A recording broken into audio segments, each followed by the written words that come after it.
ज्यादा महत्वपूर्ण होने वाला है। जी हाँ दोस्तों, एग्जाम के अंदर ऐसे ही प्रश्न आपको देखने को मिलेंगे। सभी प्रश्न पूरे एनालिसिस के साथ दोस्तों इस क्लास में लिए गए, बिल्कुल एग्जाम ओरिएंटेड होंगे। आपको भी हर क्वेश्चन का राइट आंसर कमेंट बॉक्स में बताना है। तो साथियों, आज का पहला क्वेश्चन आपके सामने आ चुका है। गोदावरी नदी के तट पर कौन सा शहर स्थित है? फटाफट से सभी साथी कमेंट बॉक्स में आंसर देंगे। गोदावरी नदी के तट पर कौन सा शहर स्थित है दोस्तों? नासिक। ऑप्शन नंबर बी, जिन भी साथियों ने चुना बिल्कुल राइट आंसर होगा।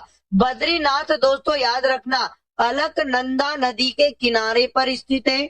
और मथुरा अगर एग्जाम में पूछता है दोस्तों यमुना नदी के किनारे पर स्थित है। और दोस्तों लखनऊ गोमती नदी के किनारे बसा है। तो जिन भी साथियों ने बी ऑप्शन को चुना बहुत शानदार। अगला इंपॉर्टेंट क्वेश्चन आपके सामने पुनः आ चुका है। सभी साथी अगला क्वेश्चन बताएंगे। निम्न पर्वत श्रृंखला में से जो डोडा बेटा है दोस्तों सबसे ऊंची चोटी है, तो बताओ डोडा बेटा किस पर्वत श्रृंखला की सबसे ऊंची चोटी है? आप कहेंगे सर नीलगिरी पर्वत श्रृंखला की सबसे ऊंची चोटी है दोस्तों डोडा बेटा। ऑप्शन नंबर डी प्रश्न का राइट आंसर हो जाएगा। चलेगा साथियों, अगला इंपॉर्टेंट क्वेश्चन। होगेनक्कल जलप्रपात किस राज्य में स्थित है? क्वेश्चन बेहद इंपॉर्टेंट है, आंसर करिएगा। होगेनक्कल जलप्रपात दोस्तों किस राज्य में स्थित है? आंसर क्या होगा? तो साथियों होगेनक्कल जलप्रपात याद रखना तमिलनाडु में। जी हाँ दोस्तों, एग्जाम में पूछेगा किस नदी पर है, तो साथियों कावेरी नदी पर है होगेनक्कल जलप्रपात तमिलनाडु में। तो जिन भी साथियों का डी ऑप्शन आ चुका है बिल्कुल प्रश्न का करेक्ट आंसर हो जाएगा। अगला इंपॉर्टेंट क्वेश्चन करेंगे सभी साथी। गुना का अर्थ माइनस है और प्लस का अर्थ भाग है और माइनस का अर्थ प्लस है और भाग का अर्थ गुना हो तो निम्नांकित व्यंजक का मान बताना। तो हम प्रश्नानुसार पहले यहाँ पर चिन्हों को बदलेंगे। कैसे? क्वेश्चन ने बोला गुना का अर्थ माइनस है और उसके बाद में दोस्तों क्या बोला? प्लस का अर्थ प्रश्न में बोला कि भाग है और आगे बोला गया माइनस का अर्थ क्या बताया? प्लस बताया। और दोस्तों भाग का अर्थ क्या बताया? आप कहेंगे सर गुना। अब समीकरण में चिन्हों को पहले बदल लीजिएगा, यानी कि बड़ा मजला और फिर छोटा ब्रैकेट, उसके बाद 12 माइनस का मतलब आपको प्लस लगाना और 2, उसके बाद छोटा बंद किया। गुना का मतलब हमें माइनस लगाना, उसके बाद ब्रैकेट स्टार्ट है 3 भागित का मतलब गुना, आगे 2 लिखना है, उसके बाद ब्रैकेट बंद फिर मजला बंद। दोस्तों प्लस का मतलब भाग लगाना है, उसके बाद में ब्रैकेट स्टार्ट है, उसके बाद 12 गुना का मतलब माइनस है, उसके बाद 4 लेंगे ब्रैकेट बंद बड़ा ब्रैकेट लगाना। ठीक है ना? अब बोर्ड मास रूल से हल करिएगा बिल्कुल आंसर आएगा। साथियों यहाँ पर छोटा ब्रैकेट पहले हल होगा, 12 + 2 कितना हो जाएगा? 14 माइनस मजले और बड़े को हम लोग ऐसा ही लिख लेते। उसके बाद में लिखा 3 दूनी 6, ये छोटा ब्रैकेट यहाँ पर 6 देगा, मजला बंद करेंगे भाग लगाएंगे, 12 में 4 जाएगा 8 बचेगा और दोस्तों बड़ा बंद करेंगे। अब मजले ब्रैकेट के अंदर हल करिएगा, 14 में से 6 गया 8 बचेगा और दोस्तों भागित कितना बचेगा? 8। अब बड़ा बच चुका है, 8 में 8 का भाग देंगे दोस्तों 1 आएगा, यानी कि ऑप्शन नंबर डी जिन भी साथियों का आ चुका है बिल्कुल प्रश्न का राइट आंसर हो जाएगा। चलेगा अगला मोस्ट इंपोर्टेंट क्वेश्चन फटाफट से करेंगे सभी साथी। सी, ई और एफ की माँ है, तो हमें यहाँ पर लिखना ई और उसके बाद में एफ। इन दोनों की माँ के बारे में बताया है प्रश्न में। सी माँ हो जाएगी, फीमेल हो जाएगी। एफ का विवाह जेड से हुआ है, एफ का विवाह दोस्तों जेड से हुआ, ये दोनों पति पत्नी हो जाएंगे। सी का जेड से क्या संबंध है? तो जेड से सी जाएंगे दोस्तों। जेड की अगर बात करें साथियों तो जेड है ना, अगर जेड की ये पत्नी है एफ तो भी साथियों एफ की माँ सी है, तो पत्नी की माँ और या फिर पति की माँ साथियों क्या होती है? सास होती है। आप कहेंगे सर सी वाला लोग करिएगा, बिल्कुल ऑप्शन नंबर सी जिन भी साथियों का है राइट आंसर होगा। अगले प्रश्न में कथन दिया है और 2 निष्कर्ष दिए हैं। कथनों के अनुसार दोस्तों कौन सा निष्कर्ष सही होगा? कुछ शहर बाग हैं, डायग्राम से समझेंगे। शहर का कुछ हिस्सा बाग है, हमें कुछ शहर बाग बनाना है। बोला कुछ बाग गधे हैं, तो बाग का कुछ हिस्सा दोस्तों क्या हो जाएंगे? गधे। अब आप समझिएगा कुछ शहर गधे हैं तो नहीं, दोस्तों गधे शेर में कोई भी संबंध होने का या ना होने का कोई भी नहीं बना। सभी बाघ गधे हैं तो बाघ सारे गधे नहीं, कुछ बाघ गधे हैं तो ये भी गलत हो जाएगा। ना तो एक ना दो, यानी ऑप्शन नंबर सी प्रश्न का राइट आंसर बनेगा। बहुत शानदार। सभी साथी अगला प्रश्न करेंगे। मोस्ट और आईएमपी वाला प्रश्न है, व्यंजक को सरल करना है, बोर्ड मास से हल करना है। पहले दोस्तों छोटे ब्रैकेट को हल करना, 2 प्लस 2 और भागित कितना है 3, तो पहले भाग देंगे तो 2 प्लस 2 भागित 3, 3 दूनी 6 और 2 कितना बनेगा 8/3। अब देखो मजले ब्रैकेट की बारी है दोस्तों, है ना। मजले ब्रैकेट को हल करिएगा, लिखा है 2, उसके बाद में प्लस, आगे लिखा भागित और इसके आगे कितना आ चुका है 8/3। अब दोस्तों इसको हल करने के लिए 2 प्लस 2 और बटे में कितना 8/3, ये 3 उलट जाएगा, 2 के गुना में चला जाएगा, तो 2 प्लस कितना बनेगा 2 गुना 3 और बटे में रह जाएगा 8। तो साथियों यहाँ पर कितना बन जाएगा, 2 से आप काट दीजिएगा, 2 चुको 8 और 4 दूना 8, 3 कितना हो जाएगा 11/4। अब बारी है दोस्तों वापस किसकी, इस वाले ब्रैकेट की, है ना। बड़े ब्रैकेट को हल करेंगे तो यहाँ पर लिखा दोस्तों 2 प्लस उसके बाद में 2, फिर इधर भाग लगा और इधर आ चुका हमारे पास 11/4। पहले भाग को हल करेंगे तो 2 भागित 11/4 आ चुका, 4 उलट के 2 के गुना में जाएगा, 2 गुना 4 हो जाएगा बटे में 11। आप कहेंगे सर 8/11। अब देखो इतना हल होने के बाद ये तो अभी हमारा ये भाग हल हुआ, आगे क्या मिला अपने को प्लस भी है, तो यहाँ पर 2 प्लस 8/11, 11 दूनी 22, 8 हो जाएगा 30 और 30 बटे कितना हो जाएगा 11। इससे पहले अगर बात करें दोस्तों हम जाएंगे तो 2 भागित फिर से मिला, 2 भागित उसके बाद में लिखा है 30/11 हम लेके आए, इसको भी हल करने के लिए 2 बटे में 30 बटे में 11 करेंगे, 11 उलट जाएगा 2 के गुना में, तो 22 बटे कितना हो जाएगा 30। अब 22/30 को हम 2 से काटेंगे तो 11/15 बन जाएगा। मतलब ऑप्शन नंबर सी जिन भी साथियों का आ चुका है बिल्कुल प्रश्न का राइट आंसर होगा। साथियों अगला इंपॉर्टेंट प्रश्न है, फ्रैक्शन दी है, 4 फ्रैक्शन है, इनका लघुत्तम समापवर्ती ज्ञात करना है। तो साथियों आपको क्या करना है, जो अंश है उनका तो एलसीएम लेना है, अंश का तो आप क्या लेंगे दोस्तों एलसीएम ही लेंगे, और जो हर है सभी का उनका एचसीएफ लेंगे। तो एलसीएम किन किन का लेना, 1 का, 5 का, 4 का और 8 का, और एचसीएफ किन का लोगे 6 का, 27 का, उसके बाद 15 का और 3 का। तो साथियों एलसीएम छोटी से छोटी ऐसी संख्या जो 8 से, 4 से, 5 से कटे, तो साथियों वो होगी 40। 40 छोटी से छोटी ऐसी संख्या है जो ऊपर वाले से कट रही है, और नीचे एचसीएफ जो 6 को, 27 को, 15 को और 3 को पूर्णतः विभाजित कर दे, वो इनका एचसीएफ होगा, वो होगा 3। 40/3 प्रश्न का राइट आंसर ए वाला जिन भी साथियों का आ चुका है बिल्कुल प्रश्न का राइट आंसर हो जाएगा। अगला मोस्ट इंपोर्टेंट क्वेश्चन करिएगा, 2400 रुपए की राशि पर 20 मार्च 2019 से 31 मई 2019 तक 6.1/2% वार्षिक ब्याज दर से प्राप्त ऋण ब्याज ज्ञात करना है। तो साथियों प्रश्न में हमें मूलधन दिया, आप कहेंगे सर दिया है 2400, अपने को प्रश्न में दर दिया, आप कहेंगे सर 6 चुक 24 1/25 और यहाँ पर बनेगा 25/4% दर है। अगर बात करूं दोस्तों समय की, तो समय अपने को लेना 20 मार्च से लेकर तो 31 मई तक लेना, तो दिनों की संख्या अगर काउंट करें दोस्तों तो टोटल 73 दिन यहाँ पर बन रहा है, और 73 दिन को वर्ष में बदलेंगे तो 73/365 करना, और साथियों यहाँ पर जब काटोगे तो 1/5 वर्ष का चक्रवृद्धि ब्याज लाना है। अब साथियों ध्यान पूर्वक समझना, है ना, साधारण ब्याज लाना है, माफ करिएगा यहाँ पर साधारण ब्याज का फॉर्मूला लगा लीजिएगा, आंसर आ जाएगा, होता है मूलधन गुना और दर गुना में समय, उसके बाद में बटे में हो जाएगा कितना दोस्तों 100। साधारण ब्याज की जगह क्या लिखेंगे हम लोग, आप कहेंगे सर यहाँ पर हमें साधारण ब्याज तो लाना है, साधारण ब्याज बराबर मूलधन दिया है 2400 और गुना में दर हमने बनाया 25/4%, गुना में समय 1/5 वर्ष और बटे में 100 लेना है।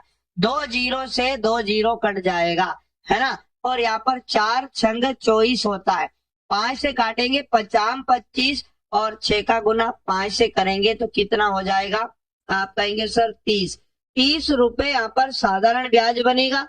सी वाला जिन भी साथियों का आ चुका है, बिल्कुल प्रश्न का राइट आंसर हो जाएगा। बहुत ही शानदार और लाजवाब, बिल्कुल, है ना। आशा और उम्मीद करूंगा प्रश्न आपको समझ में आ चुका होगा। ठीक है, बिल्कुल। संग्राम, बिल्कुल। मनीष चौहान आ चुके हैं, चलेगा। अंजलि कुमारी, यहाँ से कोई समस्या नहीं है, हो सकता है आपके पास नेटवर्क इश्यू हो। अवीरा, है ना। गुनगुन, संध्या, एसडीएम, चलेगा। अगला प्रश्न है दोस्तों आईएमपी वाला। देखो, 12:23 घंटे वाली सुई और मिनट वाली सुई द्वारा बनाए दो कोणों में से छोटा कोण कितना होगा। आपने फॉर्मूला कई बार पढ़ा होगा, दोनों सुइयों के बीच कोण लाना हो तो थीटा बराबर 30 गुना घंटे माइनस 11/2 गुना मिनट करना है, और 30 का गुना घंटे से करेंगे 30 गुना। अब 12 घंटे टोटल, तो 12 से करिएगा माइनस, और 11/2 का गुना मिनट दिया है 23 से करिएगा, तो आप कहेंगे सर यहाँ 360 बनेगा माइनस, है ना। 23 का गुना 11 से करेंगे, 11 33 कैरी 3, 11 दूनी 22 और 3 हो जाएगा कितना 25, और बटे में 2 करिएगा, दशमलव में कर लीजिएगा। 2 एकम 2 और 2 दूनी 4, 2 छंग 12, 2 पंज 10। साथियों यहाँ पर बचेगा 126.5, ठीक है ना। अब जब आप इसको घटाओगे तो मेरी बात को ध्यान से सुनना, 360.0 में से हम लोग 126.5 को घटाएंगे तो यहाँ 5 बचेगा, 9 में 6 गया 3 बचेगा, और साथ ही यहाँ पर 5 में 2 गया 3 बचेगा, और यहाँ पर हो जाएगा 3 में से गया 2 बचेगा। तो एक कोण तो आएगा 233.5 डिग्री और एक कोण आएगा 360, यानी कि ये जो डायरेक्ट दिया है 126.5 डिग्री। हमें छोटा कोण बताना है दोस्तों, 233 वाला बड़ा है, छोटा बताना है तो 126.5 डिग्री ही लगाना। Option number B right answer इसका हो जाएगा। बहुत बढ़िया। अगला और इंपॉर्टेंट क्वेश्चन करेंगे सभी साथी। अगला प्रश्न आपके सामने दी गई आकृति में वृत्त वाहन को निरूपित करता है। इस वृत्त के अंदर जो कुछ है सब वाहन है। बोला गया त्रिकोण 4 पहिया वाहन को निरूपित करता है। त्रिभुज के अंदर दोस्तों जो कुछ है 4 पहिया वाहन है, सभी 4 पहिया वाहन है, आपको ध्यान रखना है।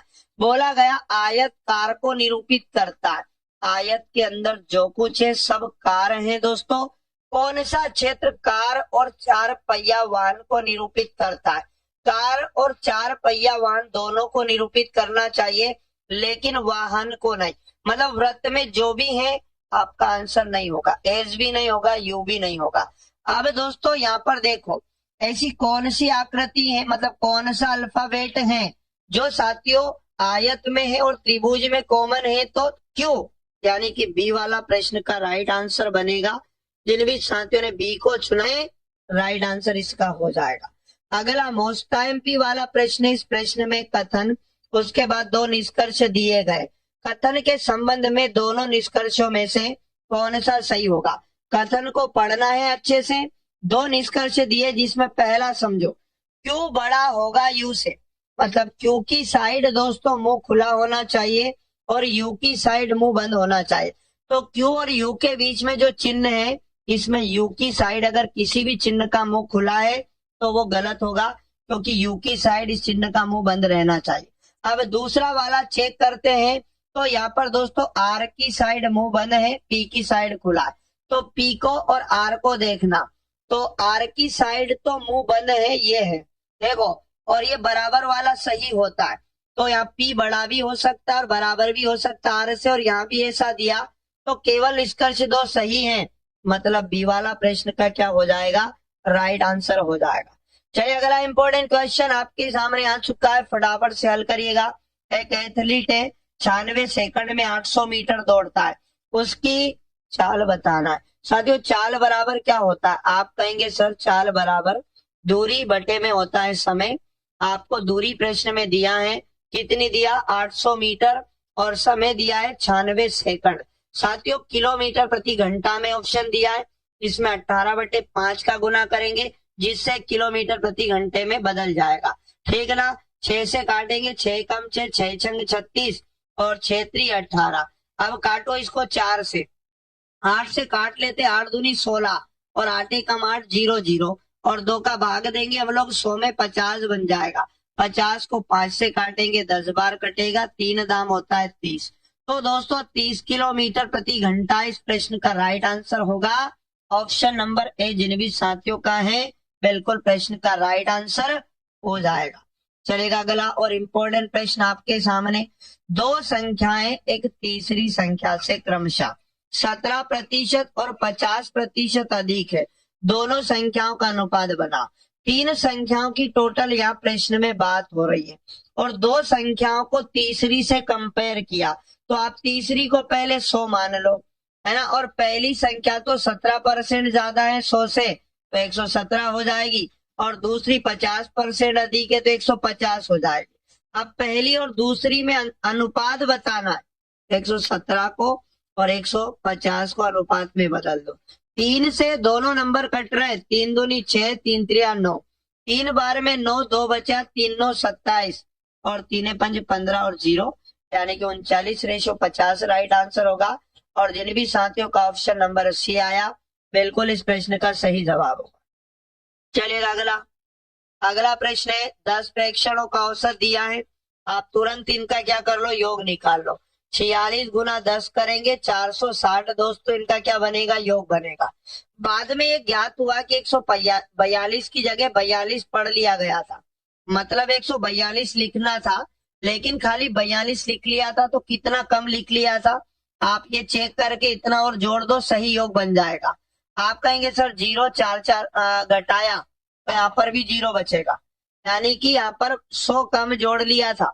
आप देखो इसको करिएगा फटाफट से, यहाँ पर 0 और 1 मतलब 100 और जोड़ दीजिएगा 460 में, तो आपके पास सही योग बन जाएगा 560। आप क्वेश्चन ने कहा सही औसत बताओ, तो वापस 10 का भाग लगा दीजिएगा, तो आपके पास 56 आ जाएगा सही औसत, मतलब ए वाला इस प्रश्न का राइट आंसर हो जाएगा। चलेगा, बहुत बढ़िया। अगला प्रश्न आपके सामने आ चुका है, चंडीगढ़ अंतरराष्ट्रीय हवाई अड्डे का नाम बदलकर क्या कर दिया गया है। तो जी हाँ दोस्तों, चंडीगढ़ है ना, चंडीगढ़ अंतरराष्ट्रीय हवाई अड्डे का नाम बदलकर क्या कर दिया है। 4 ऑप्शन आपके सामने आ चुके हैं, राइट आंसर दीजिएगा बिल्कुल सभी साथी फटाफट से अगले प्रश्न को करेंगे। तो साथियों चंडीगढ़ अंतरराष्ट्रीय हवाई अड्डे का नाम कर दिया गया गुरु गोविंद सिंह अंतरराष्ट्रीय हवाई अड्डा। जिन भी साथियों का ऑप्शन नंबर सी है प्रश्न का राइट आंसर हो जाएगा। माफ करिएगा यहाँ पर गलत हो गया है ना, ध्यान दीजिएगा। चंडीगढ़ अंतरराष्ट्रीय हवाई अड्डे के बारे में पूछ रहा है, इसका नाम बदलकर किया है दोस्तों शहीद भगत सिंह अंतरराष्ट्रीय हवाई अड्डा। बी वाला राइट आंसर होगा। जिन भी साथियों ने ऑप्शन नंबर बी को चुना है सही जवाब होगा। अगला प्रश्न है, हाइड्रा जंतु जगत के निम्नलिखित में से किस संघ का उदाहरण है। अच्छा, जो हाइड्रा होता है बताएं सभी साथी, जंतु जगत के किस संघ में आता है। तो साथियों हाइड्रा याद रखना सिलेंट्रेटा है ना, संघ का एक उदाहरण है और हाइड्रा एक जलीय जीव होता है। अगला इंपॉर्टेंट क्वेश्चन करिएगा, आपके सामने पुनः आ चुका है, फटाफट से अगला क्वेश्चन बताएंगे सभी साथी। नागजीरा टाइगर रिजर्व ये कहां पर पड़ता है। नागजीरा टाइगर रिजर्व बताएंगे सभी साथी, 4 ऑप्शन दिया है। साथियों नागजीरा टाइगर रिजर्व पड़ता है महाराष्ट्र में, ऑप्शन नंबर सी बिल्कुल इसका राइट आंसर हो जाएगा। चलिए अगला मोस्ट आईएमपी प्रश्न आपके सामने आ चुका है। 25 जनवरी 2018 का दिन दिया गुरुवार है, तो किस दिन को 25 जून 2019 पड़ेगा, मतलब 25 जून 2019 का दिन आपको बताना है। साथियों करना क्या, पहले आप वर्षों के बीच में विषम दिन लाओगे। वर्षों के बीच विषम दिन कैसे आएंगे, इन वर्षों का अंतर करो। आप कहेंगे सर एक अंतर आएगा 18 और 19 का, इनके बीच के लीप ईयर कितने हैं, तो एक भी नहीं है, तो वर्षों के बीच विषम दिन एक बनेगा। अब माह के बीच विषम दिन लाना है तो आपको जाना है जनवरी, उसके बाद फरवरी और उसके बाद में कहा जाना है मार्च और उसके बाद में अप्रैल उसके बाद में मई, और उसके बाद में जाना है दोस्तों जून तक। मतलब आपको जनवरी से जून तक जाना है। जनवरी 31 का होता है, तो आपको 25 हटाकर बचे हुए दिन लेना है। 31 में से 25 जाएंगे, 6 बचेगा। फरवरी को 28 लेना है, और मार्च दोस्तों कितने का लोगे? 31 का। अप्रैल 30 का। मई आपको लेना है कितने का? 31 का। और जून की बात करें तो दी गई तारीख लेना है। जून की दी गई तारीख है 25 जून, तो 25 दिन इसके लेना है। अब यहाँ पर 7 का भाग लगाओ। 6 में नहीं जाएगा, या 0 बचेगा या 3 बचेगा। 7 का भाग देके शेषफल निकालो, या 2 बचेगा या 3 बचेगा। 7 या 21। आप कहेंगे सर यहाँ 4 बचेगा।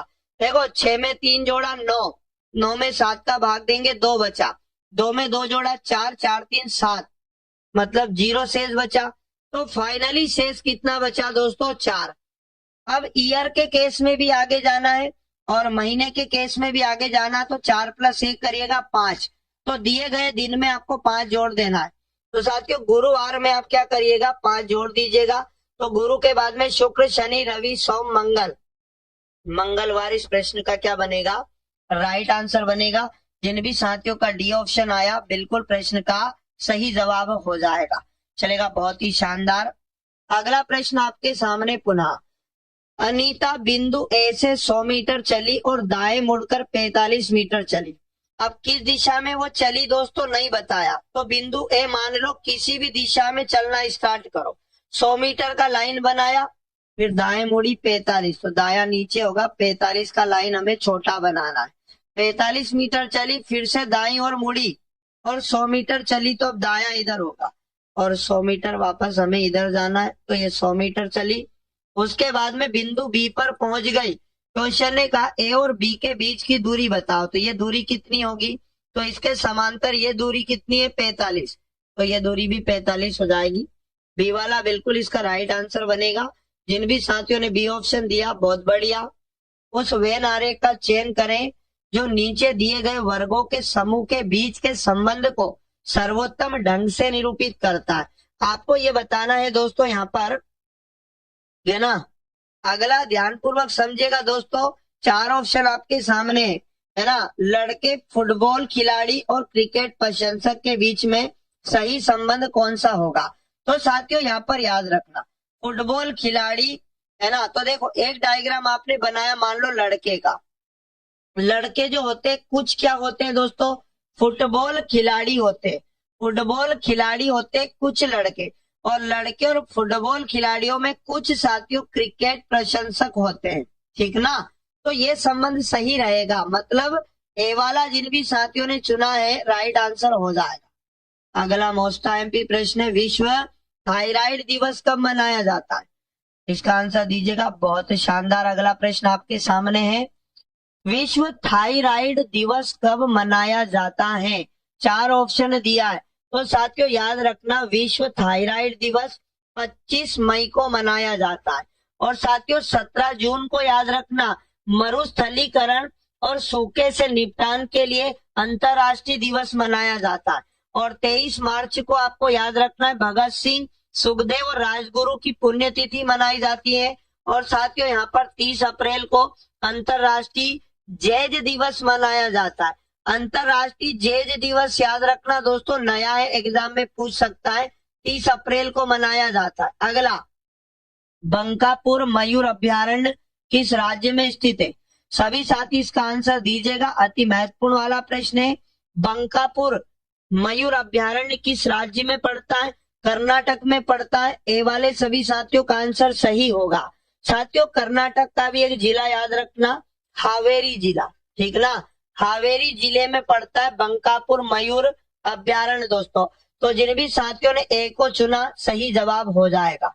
अगला प्रश्न है हमारे सामने, निम्नलिखित में से कौन सा विटामिन डी की कमी से होने वाला एक दुर्लभ रोग है जिसके कारण हड्डियां नरम हो जाती और मुड़ जाती? तो बताए विटामिन डी की कमी से कौन सा रोग हो जाता है दोस्तों? सूखा रोग हो जाता है। ऑप्शन नंबर सी बिल्कुल इसका सही जवाब हो जाएगा।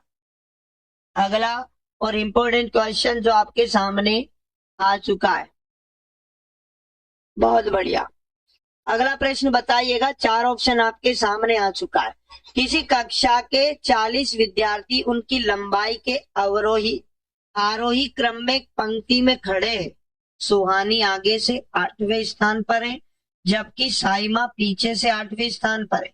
सुहानी और साइमा के बीच में कितने विद्यार्थी? देखो, ऐसी एक लाइन है, यहाँ पर बोला गया टोटल 40 लोग इस लाइन में हैं। साथियों, आगे से बताया स्थान किसका? आप कहेंगे सर सुहानी का 8वां, और पीछे से स्थान इसमें बताया किसका? साइमा का कितना? 8वां। अब ये बीच वाले लोग चाहिए, तो टोटल विद्यार्थियों की संख्या में से क्या करना? ये अगल बगल के लोगों को घटा देना। 8 और 8 को जोड़ के घटा देंगे तो बीच के विद्यार्थी बच जाएंगे। 40 में से दोस्तों 16 चला जाएगा। आप कहेंगे सर यहाँ पर हमारे पास 24 विद्यार्थी जो रहेंगे, ये बीच में रहेंगे 24 विद्यार्थी। ठीक है ना? तो डी वाला जिन भी साथियों का है, बिल्कुल प्रश्न का राइट आंसर हो जाएगा। अगला और इम्पोर्टेंट क्वेश्चन करिएगा, जो 4 ऑप्शन आपके सामने आ चुका है। ठीक है ना? 23 कहां से आए? 23 नहीं, इसका 24 आएगा। 8 को घटा देना है। चलेगा, अगला इंपॉर्टेंट प्रश्न आपके सामने आ चुका है। देखो, प्रश्न में आपको एक कथन दिया है और 2 निष्कर्ष दिए हैं। एक किराएदार ने अपने पड़ोसी से कहा, आजकल ऊंचे भवनों में भी बहुत सारे मच्छर हैं, यह मेरी नींद में बाधा डाल रहा है ना? ऐसा किराएदार ने एक पड़ोसी से कहा दोस्तों, है ना? निष्कर्ष 1 को पढ़िएगा, मच्छर के कारण किराएदार परेशान है। अच्छा, ये सही हो सकता है या गलत है बताओ? 4 ऑप्शन दिया है, तो साथियों बिल्कुल ये वाला सही होगा, क्योंकि किराएदार मच्छर के कारण परेशान है, तभी उसने ऐसा बोला है। आगे बोला, आमतौर पर ऊंची इमारतों में कोई मच्छर नहीं होते हैं, तो ये वाला भी क्या होगा साथियों? आमतौर पर ऊंची इमारतों में कोई मच्छर नहीं होते हैं। इसको सही मानेंगे या गलत मानेंगे? तो साथियों बिल्कुल आमतौर पे नहीं होते हैं, लेकिन यहाँ पर इसके यहाँ पर तो ये भी सही मानेंगे, यानी कि दोनों अनुसरण करते हैं। सी वाला बिल्कुल प्रश्न का राइट आंसर होगा, याद रखिएगा। अगला प्रश्न आपके सामने आ चुका, अति महत्वपूर्ण वाला। सोनू एक काम को 15 दिन में पूरा कर सकता है। सोनू का काम करने का समय बताया 15 दिन।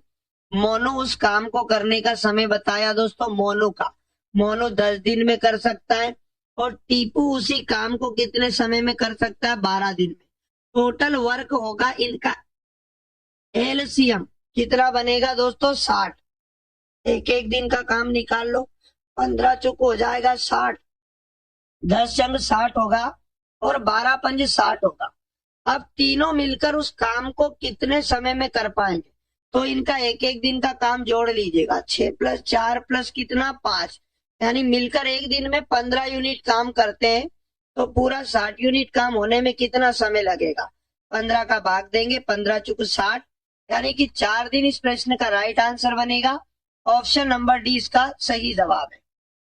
अगला मोस्टा एमपी वाला क्वेश्चन करिएगा फटाफट से। एक टीवी का अंकित मूल्य दिया, इसका विक्रय मूल्य भी दिया, छूट का प्रतिशत क्या है? तो पहले छूट निकालो। अंकित मूल्य में से 24,500 में से आपको घटाना है 20,900 को, तो साथियों छूट आ जाएगा। प्रतिशत लाने के लिए बटे में अंकित मूल्य लिखेंगे, 24,500 पे ये छूट दी जा रही है। चलिएगा, आंसर करिएगा फटाफट से। आपके सामने अगला क्वेश्चन है, यहाँ पर ये 2 जीरो से 2 जीरो घटाएंगे, 2 जीरो ही आएगा। 5 में से 9 गया, 15 में से 9 गया, 6 बचा। यहाँ पर हो जाएगा कितना? यहाँ पर 1 कम हो जाएगा, 3 हो जाएगा। 3 में से 0 गया, 3 आएगा, और 2 में 2 गया, 0। 3600 में भाग लगाइएगा 24,500 का, और गुना में 100 करना है। बिल्कुल 100 करने से ही प्रतिशत में बदलती है वैल्यू। तो यहाँ पर क्या बनेगा? आंसर दीजिएगा, राइट आंसर क्या होगा? क्या घटाने में यहाँ पर 20,900 है ना? देखो यहाँ पर थोड़ा गलती हुआ, एक बार फिर से घटा लीजिएगा।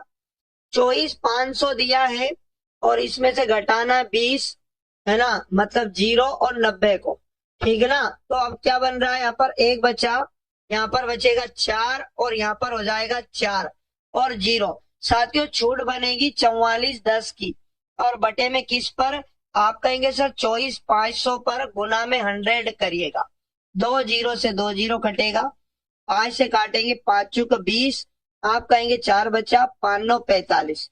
पाने 8 40 होगा, यहाँ पर बचेगा 4, पाने 8 40, 5 दूनी 10, 9 8 72, कितनी बार कटेगा, 7 से काटो, 7 7 49 हो जाएगा, 7 कम 7 1 बचा, 7 दूनी 14, आप कहेंगे 4 बचा, 7 छंग 42, 7 से काटेंगे तो यहाँ पर 7 कम 7 5 बचा, 56 हुआ, 7 8 56, 18% प्रश्न का right answer option number D हो जाएगा। चलेगा, बहुत ही शानदार। अगला इंपॉर्टेंट क्वेश्चन आपके सामने आ चुका है। 3 संख्याओं का योग दिया, पहली संख्या और दूसरी का अनुपात बताया, मतलब ए अनुपात बी बताया, 2:3। फिर आगे बोला प्रश्न में कि दूसरी और तीसरी का अनुपात 5:8 है। फिर से B:C बताया, आप कहेंगे सर 5:8 बताया। अब यहाँ B कॉमन है तो कॉमन रेशो को कर लीजिएगा हल और ABC का मान लाइएगा। देखो कॉमन रेशो को कैसे सुलझाते हैं, इस B वाले 5 का गुना तो इधर पूरे रेशो में कर दो और इस B वाले 3 रेशो का गुना इधर पूरे में कर दो, तो यहाँ पर 5 दूनी 10 और 5 3 15 बनेगा, और यहाँ पर 3 5 15 और 3 8 24 बनेगा। तो A:B:C निकाल लो, A का मान 10 बना, B का मान दोनों जगह 15 बना और C का मान यहाँ पर 24 है। आप इसको योग कर लो क्योंकि इन सबका योग दिया है, 5 4 9 और यहाँ पर 2 1 3 1 4, 49 रेशो योग बना और इसका मान दिया 98। एक रेशो का मान बनेगा 2 क्योंकि 2 बार भाग जाएगा 49 का। साथियों क्वेश्चन ने कहा तीसरी संख्या बताएं, तो साथियों तीसरी संख्या का अनुपात है 24 और 24 गुना 2 करेंगे तो 24 दूनी हो जाएगा 48। बिल्कुल ऑप्शन नंबर ए जिन भी साथियों का आया है राइट आंसर हो जाएगा। अगला मोस्ट इंपोर्टेंट क्वेश्चन है, दिए गए व्यंजक का मान ज्ञात करना है। तो साथियों क्या करना है ना, अगला इंपोर्टेंट क्वेश्चन आपके सामने आ चुका है। साथियों करनी के अंदर करनी है, पहले लास्ट करनी के अंदर क्या लिखा है ये वाला हल करो। इसमें लिखा है 1681। साथियों यहाँ पर ध्यानपूर्वक समझना, 1681 किसका वर्गमूल होता है, आप कहेंगे सर 41 का, और आगे गए तो 8 मिला और फिर से करनी लगा और 41 में 8 को जोड़ा, आप कहेंगे सर 49 होगा करनी के अंदर, और 49 किसका वर्गमूल होता है 7 का।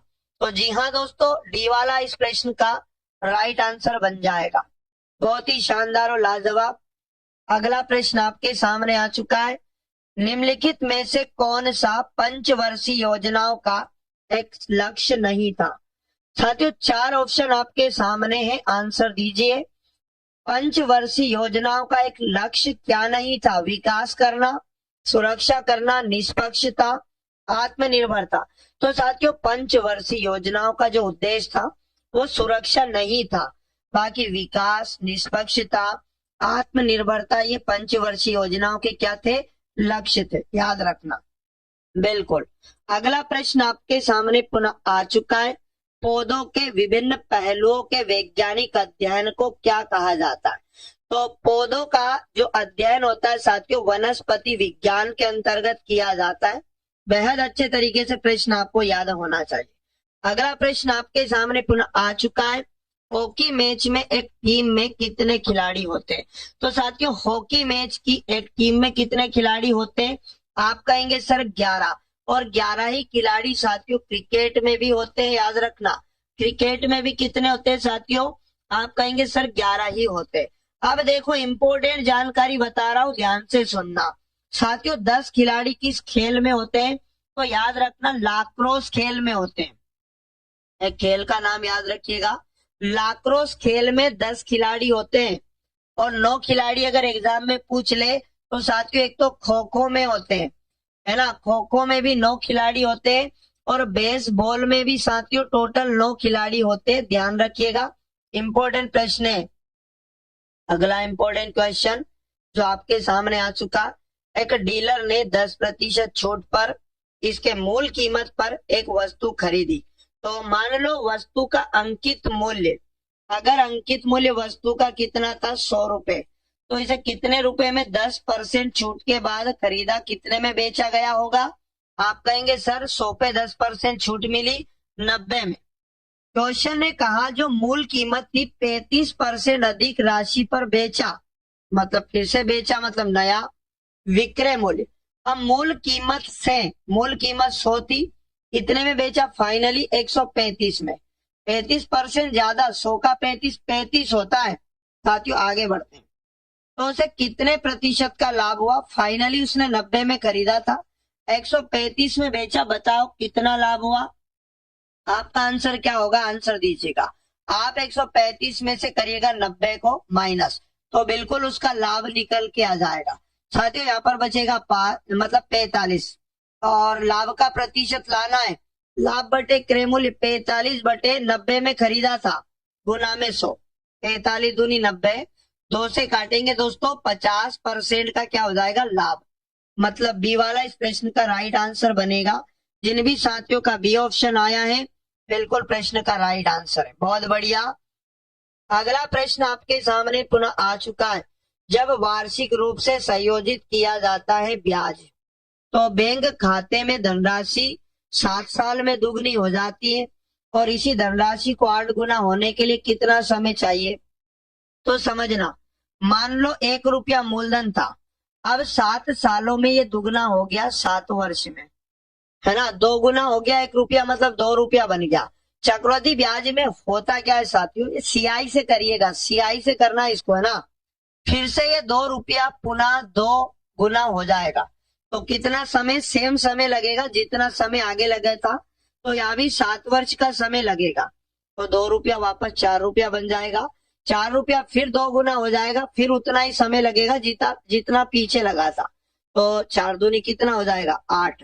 तो अब देखो मूल राशि 8 गुना हो गई, तो साथियों कितना समय लगा? 7 + 7 + 7, यानी 7 क्या होता है? 21 वर्ष का समय लगेगा। ये वाला बिल्कुल प्रश्न का राइट आंसर। बहुत बढ़िया।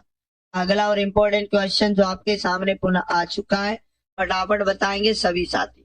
60 रुपए प्रति किलोग्राम के चावल को 42 रुपए प्रति किलोग्राम के साथ किस अनुपात में मिलाया जाना चाहिए, जिससे दोनों मिश्रणों को 56 रुपए प्रति किलोग्राम में बेचने पर 12% का लाभ हो?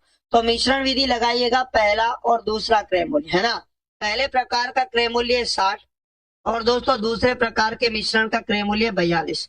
अब कुल मिश्रण का क्रय मूल्य बीच में आएगा, लेकिन क्वेश्चन ने कहा 56 में बेचने पर 12% का लाभ हो रहा है, मतलब ये 56 112% का वैल्यू है, तो 1% का मान लाने के लिए 112 का भाग देंगे, क्रय मूल्य मिश्रण का बनाने के लिए 100 का गुना करना है। देखो यहाँ पर कितना आ जाएगा, बोलो फटाफट। 6 दूनी 12, मतलब 2 बार नीचे कट जाएगा, 2 का भाग 100 में देंगे, बिल्कुल 50 आ जाएगा। तो यहाँ पर बीच में 50 लिखना है। साथियों इनकी क्वांटिटी का अनुपात लाना है, तो घटा दो। 60 में से 50 गया, 10 बचा, और 50 में से 42 गया, 8 बचा।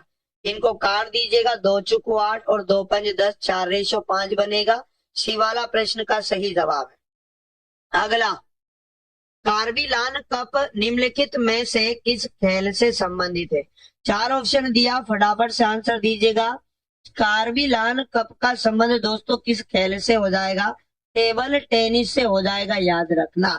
और ये महिला टेबल टेनिस से संबंधित है कार्बिलान कप, ध्यान रखिएगा। अगला प्रश्न आपके सामने पुनः आ चुका है। लेबंग भूमानी, है ना, नृत्य का नाम है लेबंग भूमानी, कहाँ का एक फसल नृत्य है, बताएं। 4 ऑप्शन दिए, आंसर दीजिएगा, फटाफट से आंसर करेंगे सभी साथी। तो दोस्तों लेबंग भूमानी याद रखना, ये त्रिपुरा का एक फसल नृत्य है। ऑप्शन नंबर डी इस प्रश्न का बिल्कुल राइट आंसर हो जाएगा। अगला इंपॉर्टेंट प्रश्न आपके सामने पुनः आ चुका है, फटाफट से इस क्वेश्चन का राइट आंसर करेंगे सभी साथी। 4 ऑप्शन दिया है, अति महत्वपूर्ण वाला प्रश्न है, फटाफट बताएं दोस्तों। कोरंडम किस का अयस्क है? तो साथियों कोरंडम एल्यूमिनियम का अयस्क होता है, ठीक ना। अच्छा, एल्यूमिनियम के और भी अयस्क आपको याद रखना है, बॉक्साइड जैसे कि, और उसके बाद में दोस्तों आप याद रखिएगा, और है ना क्रायोलाइट, है ना, क्रायोलाइट का नाम आपने सुना होगा। उसके बाद में दोस्तों कोरंडम हम पढ़ ही चुके हैं। एक और याद रखना, एल्यूमिनियम का अयस्क जो एग्जाम में पूछा है, डाइस्पोर, दोस्तों डाइस्पोर भी एल्यूमिनियम का ही अयस्क होता है। अगला प्रश्न आपके सामने आ चुका है। भारत के किस राज्य को भारत की रोटी की कटोरी का लोकप्रिय नाम दिया गया है? तो भारत की रोटी की कटोरी के नाम से किस राज्य को जाना जाता है? 4 ऑप्शन है, आंसर करेंगे सभी साथी फटाफट से। तो दोस्तों पंजाब को कहते हैं भारत की रोटी की कटोरी, सी वाला राइट आंसर हो जाएगा। अगला प्रश्न है, स्वतंत्रता से पूर्व भारत में दादा भाई नौरोजी ने दोस्तों बताइएगा किसकी अवधारणा पर चर्चा करने वाले पहले व्यक्ति थे? तो दादा भाई नौरोजी ने दोस्तों बताइएगा स्वतंत्रता में से पूर्व भारत में गरीबी रेखा की अवधारणा पर इनके द्वारा चर्चा की गई थी। ए वाला राइट आंसर इसका हो जाएगा। अगला, एक ताजे अंडे को नमक के पानी में डालने पर क्या होता है? अच्छा फटाफट इसका आंसर दीजिएगा। ताजे अंडे को नमक के पानी में डालेंगे तो क्या डूबकर तली में चला जाता है? डूब जाता है, लेकिन तली में नहीं जाता है, तैरता है, फट जाता है। 4 ऑप्शन दिया। तो साथियों आंसर क्या होगा इस प्रश्न का? इसका सही जवाब हो जाएगा तैरता है। जब ताजे अंडे को नमक के पानी में डालोगे तो वो तैरेगा दोस्तों, याद रखना, क्योंकि नमक के घोल का घनत्व अंडे के घनत्व से अधिक होता, याद रखना।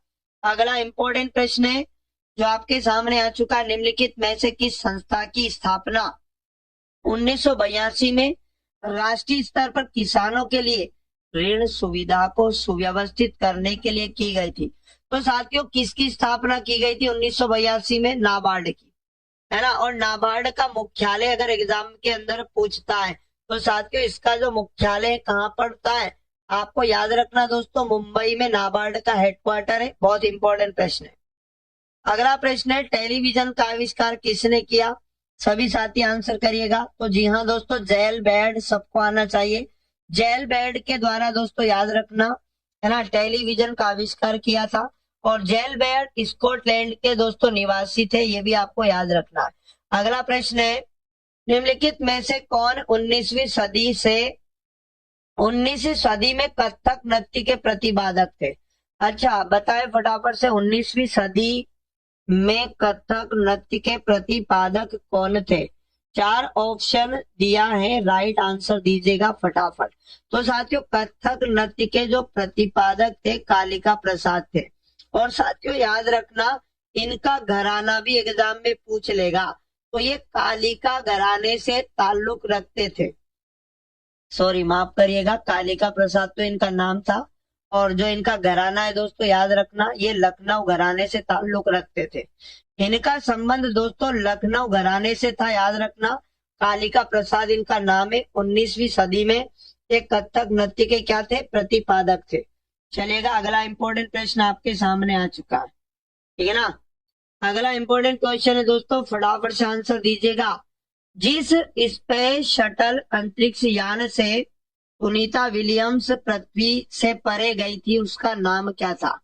तो सुनीता विलियम्स जिस अंतरिक्ष यान से दोस्तों अंतरिक्ष में गई थी उसका नाम क्या था? आंसर दीजिएगा। तो साथियों उसका जो नाम था फटाफट से आंसर देंगे, 4 ऑप्शन दिया है। तो साथियों याद रखना डिस्कवरी उस अंतरिक्ष यान का नाम था। ऑप्शन नंबर सी प्रश्न का सही जवाब होगा। निम्नलिखित में से कौन एक स्वापोषी ऑटोट्रॉफ है? स्वापोषी का मतलब होता है दोस्तों जो स्वयं के भोजन का निर्माण करते हैं। तो साथियों पौधे जो होते हैं याद रखना, है ना, स्वयं भोजन का निर्माण करते हैं, इसलिए ये स्वापोषी होंगे। ऑप्शन नंबर सी सही होगा। अगला है, कौन सा भारत में सबसे पुराना स्टॉक एक्सचेंज है? तो सबसे पुराना स्टॉक एक्सचेंज दोस्तों कौन सा है? आंसर दीजिएगा। तो याद रखना बीएससी, जिसका फुल फॉर्म है बॉम्बे स्टॉक एक्सचेंज। साथियों सबसे पुराना सीएससी नहीं, माफ करिएगा BSc. Option number B right answer इसका हो जाएगा। सबसे पुराना है दोस्तों, याद रखना। इसकी स्थापना हुई थी 1875 में। बॉम्बे स्टॉक एक्सचेंज के नाम से इसे जाना जाता है, ठीक है ना। अगला इंपॉर्टेंट प्रश्न है, निम्नलिखित में से कौन सी नृत्य शैली उत्तर भारत से संबंधित है? कौन सी नृत्य शैली है? 4 ऑप्शन दिया है। तो जी हाँ दोस्तों, मोहिनीअट्टम या फिर कुचिपुड़ी या ओडिसी या फिर कथक। तो कथक का संबंध उत्तर भारत से, मोहिनीअट्टम का संबंध दोस्तों केरल से हो जाएगा, कुचिपुड़ी का संबंध दोस्तों कहां से हो जाएगा? आंध्र प्रदेश से हो जाएगा। उसके बाद अगर बात करें ओडिसी का संबंध किससे हो जाएगा? ओडिशा से हो जाएगा।